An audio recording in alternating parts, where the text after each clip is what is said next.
Good morning, Michael here, and today we're looking again at Psalms 127. This time the exposition is on verse 2. Let's go ahead and look at the Psalms again. Verse 1. Except the Lord build the house, they labor in vain that build it. Except the Lord keep the city, the watchman waketh but in vain.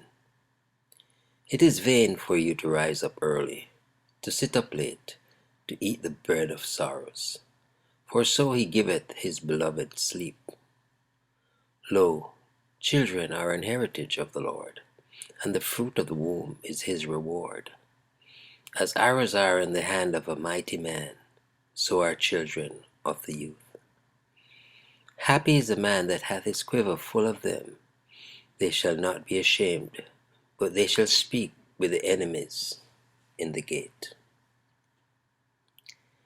And so Spurgeon's exposition of verse 2 goes, It is vain for you to rise up early, to sit up late, to eat the bread of sorrows. Because the Lord is mainly to be rested in, all carking care is mere vanity and vexation of spirit. We are bound to be diligent, for this is the Lord's blesses.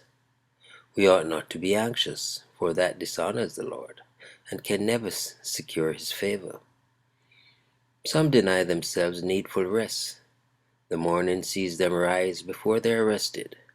The evening sees them toiling long after the curfew has tolled the knell of parting day. They threaten to bring themselves into the sleep of death by neglect of the sleep which refreshes life. Nor is their sleeplessness the only index of their daily fret. They stint themselves in their meals. They eat the commonest food, and the smallest possible quantity of it. And what they do swallow is washed down with the salt tears of grief, for they fear that daily bread will fail them. Hard earned in their food, scantily rationed, and scarcely ever sweetened, but perpetually smeared with sorrow, and all because they have no faith in God, and find no joy except in hoarding up the gold, which is their only trust. Not thus would the Lord have the children live. He would have them, as princes of the blood, lead a happy and restful life.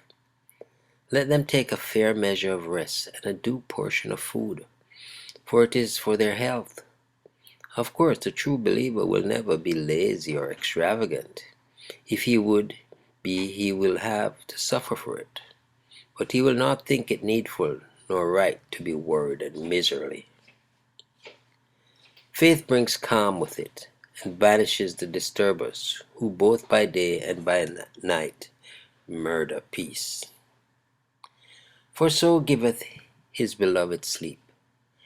Through fairly the Lord makes his chosen ones to rest in him in happy freedom from care. The text may mean that God gives blessings to his beloved in sleep, even as he gave Solomon the desire of his heart while he slept. The meaning is much the same. Those whom the Lord loves are delivered from the fret and fume of life, and take a sweet repose upon the bosom of their Lord. He rests them, blesses them while resting, blesses them more in resting than others in their moiling and toiling. God is sure to give the best thing to his beloved, and we here see that he gives them sleep. That is a laying aside of care, a forgetfulness of need, a quiet leaving of matters with God. This kind of sleep is better than riches and honor. Note how Jesus slept amidst the hurly-burly of a storm at sea. He knew that he was in his Father's hands, and therefore he was so quiet in spirit that the billows rocked him to sleep. It would be much oftener the same with us if we were more like him. It is to be hoped that those who built Solomon's temple were allowed to work at it steadily and joyfully. Surely such a house was not built by unwilling laborers. One would hope that the workmen were not called upon to hurry up in the morning nor to protract their labors far into the night. But we would be fain believe that they went on steadily, resting duly, and eating their bread with joy.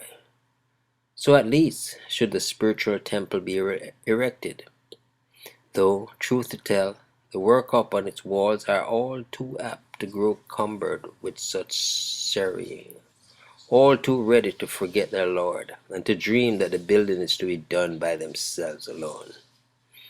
How much happier might we be if we would but trust the Lord's house to the Lord of the house. What is far more important, how much better would our building and our watching be done if we would not confide in the Lord who both builds and keeps his own church.